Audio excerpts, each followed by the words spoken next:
Good morning, folks.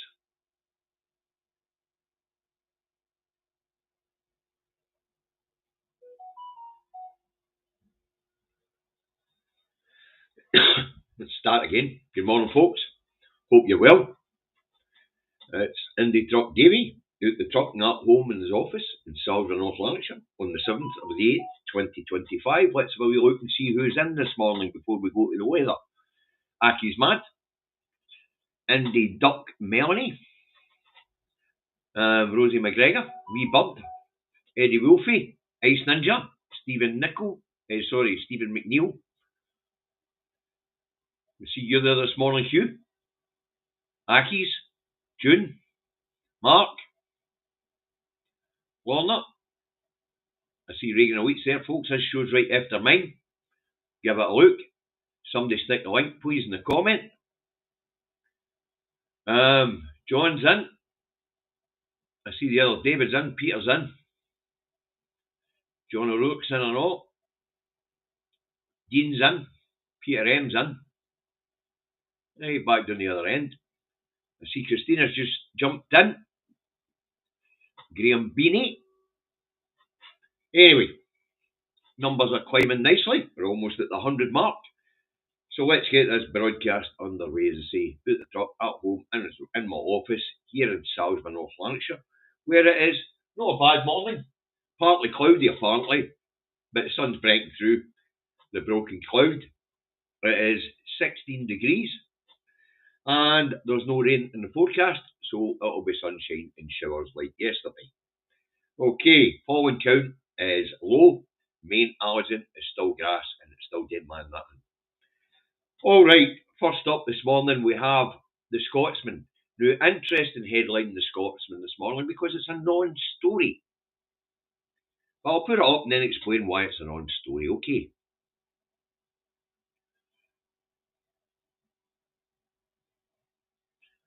Okay, now the Scotsman tells us millions spent to lure foreign uni students. Now, this is telling us that institutes of higher learning advertise abroad for students. But apparently, they're spending millions doing it. But they've always spent millions doing it. Not quite as much as what they're spending now. If that headline had said increased spending to attract uni students, that would be a story. But uni spending millions to bring in foreign students, that's no a story. But I had a wee look to get an average on what they're spending, and I couldn't get a figure. The only body that I could get a figure for was Universities UK, who since Brexit have been encouraging universities across these islands to throw money into a pot for advertising abroad for something called Learning UK to attract university students. Now, they've been doing that because of Brexit and leaving the Erasmus programme, where we had all these European students coming in. But the government has deliberately crippled the sector, not just by Brexit, but by clampdown on postgrad visas. It means that when people want to come here to do postgraduate education, they can't bring their families. So they're not coming here. They're going elsewhere. Anyway, who wants to come to Brexit Island? You know, there's nothing here to learn. Stupid is as stupid does. Wow. But as I say, it's a non-story. So let's take that non-story down and bin it.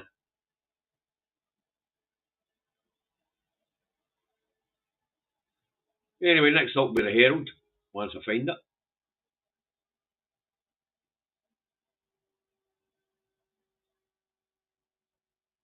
Right, the Herald, folks. Try to tidy up today. Here we go. Survival mode, colleges at risk overtraining workforce. And this tells us that a report warns educators are being held back by uncertainty. I have no idea what they mean by uncertainty. One thing is certain. This economy is in terminal decline. Globalisation is over. Markets and countries are turning into themselves. and isolating themselves. The UK with Brexit, America, the way it's turning against all its allies. Of course there's uncertainty. But there's certainly certainty in that uncertainty. We know what's fucking happening. I was trying to behave myself this morning, but I just couldn't help it. I just couldn't help it. Oh dear. So there you go, folks. Oh, we've got a super chat in for Duncan. Thank you, Duncan. Good morning, David. Need a good rant today. You never know. You never know. But anyway, that's the two, the Scotsman, the Herald at the road, and as I say, they're on education stories. Okay. The next up, we've got the Rancid, and you know I don't put the record and I don't put the Sun up. I don't put a record up because of its part played in defeating the Yes movement in the 2014 referendum, and I don't put the Sun up because it's Murdoch's scummy rag. Right, another one in. Keep up the good work, Davey. Love your broadcast. All the best from George. Thanks, George. Right. What's the Rancid got for us this morning? On the front page of Rancid, it's got TV legends return to screen. Sports scene celebrates 50th birthday with return of Archie, Doogie and Jock for one night only. So McPherson, Donnelly, and I don't know what Jock's second name is, I can't remember the Jock, are all be on sports scene for its 50th birthday party. Lovely. Right, the scum, what's it go for us this morning? Well, it's got the story of Triple Chaos at Beeb. MasterChef airs with Acts 2. Female star shows vile picture. And Breakfast Charlie probed BBC stew. I have no fucking idea what that's all about. None. I do know that MasterChef went to air yesterday because it was half the miss. It was all the tranny. Or the radio, sorry. Over the wireless, whatever you want to call it. That the series was going out with the pervert and the racist still at the helm. Which is pretty par for the course for the BBC. Racists and perverts. They've had a good few of them. Hey, lovely. Let's move on. Next up, we've got the Looney Raggy Express. What's the Looney Raggy Express go for us this morning? Fears grow for woman who disappeared from Greek beach last week. Mum pictured hours before vanishing. And this is the story of a Scotswoman that's went missing in Greece. I don't know whether she's deliberately went missing or whether she's been abducted. But she can't be found at this point in time. Alright. Now, the Express in England's got a far better headline this morning. The Express in England has got Labour's tax wars is harming the economy. Tax wars? Interesting. The Telegraph is a different story this morning as well in England, but that's beside the point. Here we go. Take that down. So, missing woman in Greece is a headline there. So, we're ready for that. Next up, we have the Daily Fail. And it never fails to fucking amaze me. And this one is a cracker. Now, apparently, HMRC staff hold class on guilt of being British. Well, that's a fucking start. That's a good start. If the people are starting to wake up to the damage that's been done by these islands around the planet and are feeling a bit of guilt, then a seminar to sort of ease their conscience isn't a bad thing. But if the guilt of being British is facilitating loopholes so the rich don't have to pay taxes, then HMRC have got that to feel guilty about as well.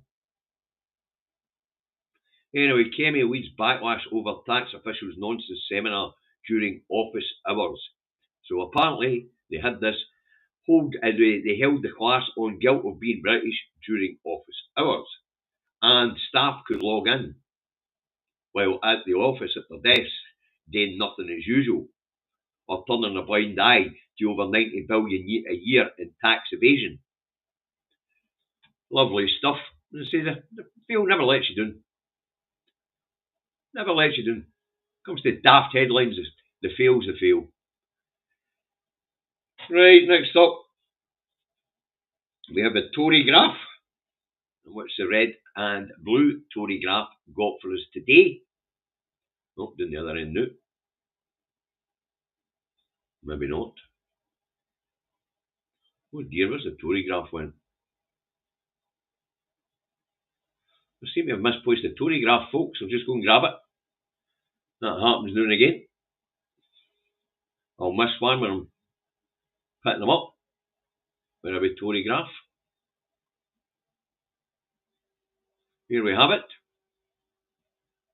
We'll stick it up because that's a cracker. It wasn't, I didn't want to miss this one this morning, folks, because this one is fantastic. The Tory Graph has got Starmer's pledge on tax thrown into chaos. It's no.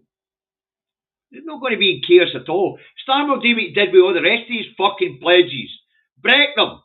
The man's a war criminal. The man's a liar. And all the pledges he made to get elected as leader of the Labour Party and all the pledges he made prior to the last election, all smoke in the wind. All gone.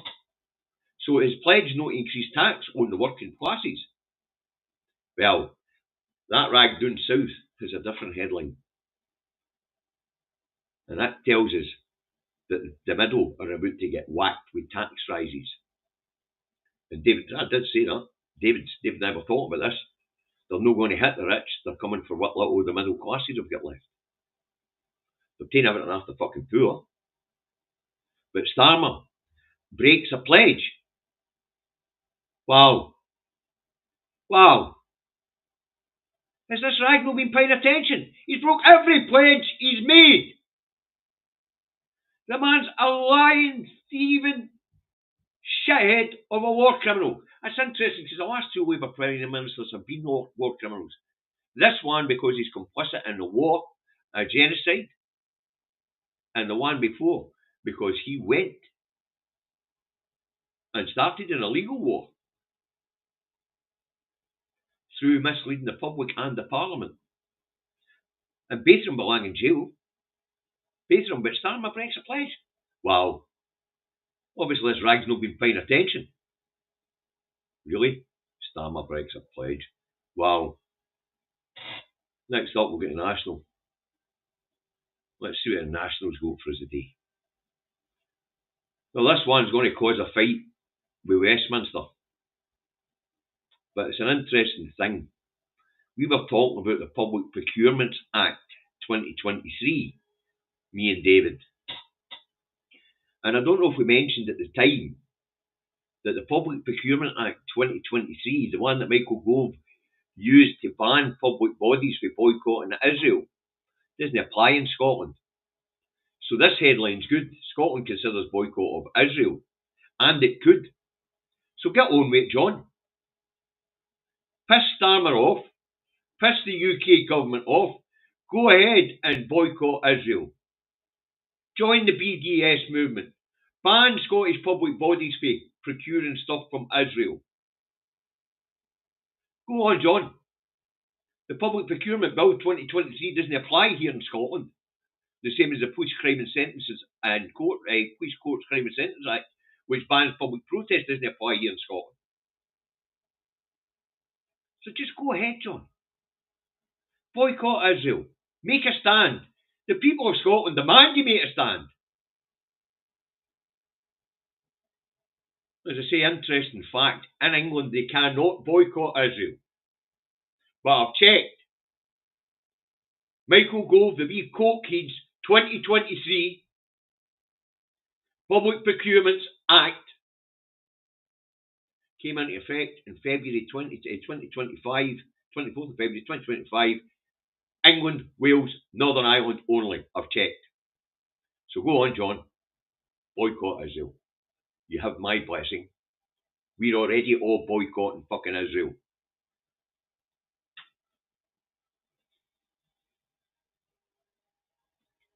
So that's an interesting one, folks. What they call UK legislation doesn't apply to the UK always. Scotland has a separate legal system. And the 2023 Public Procurement Act, England, Wales and Northern Ireland, doesn't apply here. But that was the act that we introduced to stop public bodies in England, Wales and Northern Ireland from boycotting Israeli goods. But as David and I said at the time, there are hundreds of reasons why they could get around that by just buying local and saying they're being eco-friendly. Right, so that was a national, folks.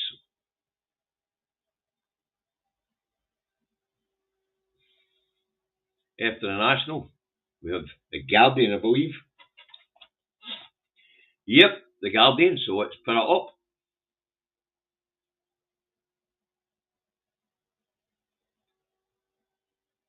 Leading academics call on UK to reverse ban on Palestine action.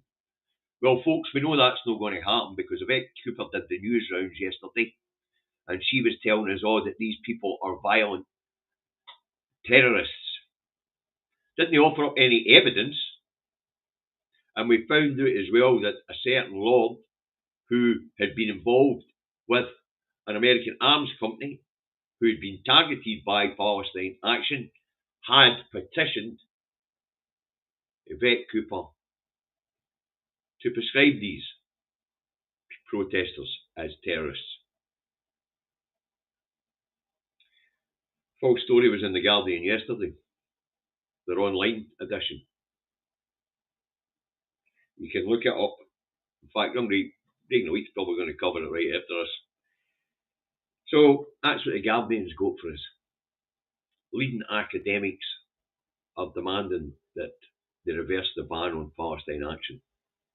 Because let's face it, it is a crackdown on civil liberties in England and Wales and Northern Ireland. Saying that the bill they're using in England and Wales doesn't really apply to Northern Ireland either, but they always just follow suit anyway. So there you go. People with brains want Yvette Cooper to change her mind, but she's no gonna. She made it quite clear on the news rounds yesterday that she wasn't going to reverse the decision. And she says it'll all come out in the court that these lot of five are violent terrorists. I'm looking forward to this. I really am. Right, next up, the Eye. What's the Eye got? Well, this is a cracker. This one had me nearly choking on my coffee. I started laughing. So hard, it was no true. Unbelievable. Labour's Minister for Homelessness ejects tenants and hikes rents. Her name is Rishi Anara Ali, who's the Homeless Minister, ejected her 4 tenants from a house in London. She said she was trying to sell it, but when she couldn't sell it, she relisted it with the rent having moved from £3,300 a month to £4,000 a month. Who would pay £4,000 a month to live in a shithole like London? I couldn't care if it was a nice area of London. Saying that, I feel that way about all cities. I wouldn't pay to live in a city. But I'm not a city dweller. I'm not keen on cities. I was born in a city. I grew up in a city. Don't want to be in a city. Hi, Lorraine. Thank you very much. Wow. Baby Bank Fund. We Scots don't starve our kids. Lorraine, I love you dearly, my friend. I really do. Every time I see you, you make me smile. And every time you pop one or comment up, you make me smile. So, thank you, Lorraine. And folks, if it's not already clear to you, Lorraine and I have known each other a long time. Okay, So that's what the eyes got through this morning. The minister in charge of preventing homelessness, evicts her tenants and makes them homeless. You couldn't make it up. Labour. Unreal. Hey, you've got to love the Labour Party. Unbelievable. Minister for Homelessness makes people homeless. Oh dear, I think she's misread her job title. I think she thinks her job title is to make people homeless as opposed to preventing homelessness. Unbelievable. Unbloody believable. Brilliant. The Labour Party. Unreal. They'll know our Labour Party anyways, of course. Recognise. The Labour Party I grew that was around when I was growing up was the Socialist Party. A left of centre party. Tony Blair took him to centre. Starmer took him to right of centre. And this is absolutely public discourse at the moment. They're talking about with the new Corbyn party taking all the left-leaning members of the Labour Party away, that there's only one route for the Labour Party to go. And that's further right again. But let's face it, Starmer is a fucking fascist. So for him to go further right, that's not a hard thing. He's also a bloody dictator. Disagree with him and you're kiboshed. You're out the door. No debate in this Labour Party. There's also no fucking international solidarity in this Labour Party. Because they're big Brexit fans. Brexit's failed. And the right has failed. And neoliberal economics has failed. And yet these fuckers keep doing the same thing over and over again. But going further and more authoritarian to the right each time. Mental. Absolutely mental. Right, and to make sure I don't get in trouble with Leapson, and even though this is a bit that David doesn't like, up comes the Star. Although David would prefer it to be a monthly publication called The Private Eye, which I quite enjoy. But it's not a newspaper. Saying that, I'm not sure this one, the Rancid or the Scummer either. Or the Express, or the Field. Anyway, it's the Daily Star go for us today. BBC blasting for awkward, highly edited series with shamed stars. It's half-baked. It leaves a bad taste. Faster chef. So a farce. But this is par for the course for the BBC. A pervert and a racist. Wow. These guys will be back at some point. Their CV's just right for the BBC. You know, pervert and racist. Right, folks, there's 150, 70 of you watching. Hit the like button, get us over the 100 mark, will you? Thank you. So this programme went out yesterday, and apparently it's on the iPlayer. I don't watch television, as you know, folks. I have no time for it. I will listen to the radio, I'll have one there. But I have no time for TV. I don't need propaganda pumped into my house. And to have the illiterate BBC broadcasters tell me that my country's shite and everything we do is shite, when actually when we look at all the metrics and all the markers, Scotland's outperforming the rest of the UK by a country mile. So I don't put the TV on to be told what to think. I won't have them pumping that nonsense into my house 24 hours a day. So I'll listen to the morning programme, Good Morning Scotland, so I can get an idea of what shit they're talking, and then I'll put the radio off and I don't listen for the rest of the day. But pervs and racists, that's par for the course for the BBC, folks. I mean that. It really is. Right, that's it for this morning. Be back this afternoon, where David and I will be discussing other issues that are afoot. Probably 4 or 5 Scottish issues, some UK-wide issues, and some worldwide issues. the usual. It is a current affairs programme. So we'll be talking about current affairs. We'll see you all at 4 o'clock. Bye for now.